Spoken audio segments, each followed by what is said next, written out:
আসসালামু আলাইকুম। আজকে আমি আসছি ফরেস্ট লেক চিড়িয়াখানা। এখানে সাধারণত রয়্যাল বেঙ্গল টাইগার রাখা হয়, যা বাংলাদেশের জাতীয় প্রাণী। তারা বিশেষ নিরাপত্তা ও খাঁচার ভেতরে থাকে।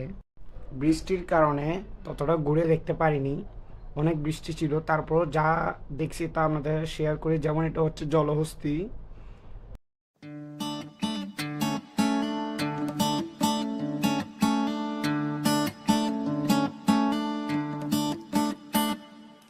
তোমার বাড়ির রঙের মেলায় এখানে অনেক ধরনের সাপ রাখা হয়: গোখরা সাপ, পাইথন, দুধরাজ, রাসেল ভাইপার। চিড়িয়াখানায় একটা আলাদা স্নেক কর্নার বা সাপ ঘর রয়েছে। এখানে শীতল ছায়াযুক্ত পরিবেশে কাচের ভেতর সাপগুলোকে রাখা হয়। প্রতিটি খাঁচার সামনে নাম ও প্রজাতি লেখা থাকে। কাচের সামনে দাঁড়িয়ে ছবি তুলতে পারেন। সাপগুলো মাঝে মাঝে জিহ্বা বের করে। এই দৃশ্য দেখতে অনেকেই অপেক্ষা করেন ওখানে। এটি একটি দর্শনার্থীদের জন্য আকর্ষণীয় ও শিক্ষণীয় অভিজ্ঞতাও হতে পারে। এখানে রেজাস বানর সহ বিভিন্ন প্রজাতির বানর রয়েছে। চিড়িয়াখানাটি 1989 সালে তৈরি হয়েছিল।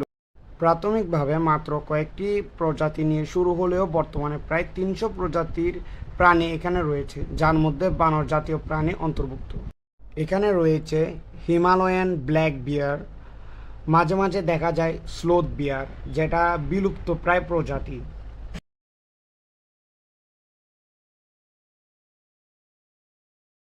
এখানে কিছু হরিণ প্রজাতির প্রাণী খেলা করছে, একসাথে খাবার খাচ্ছে।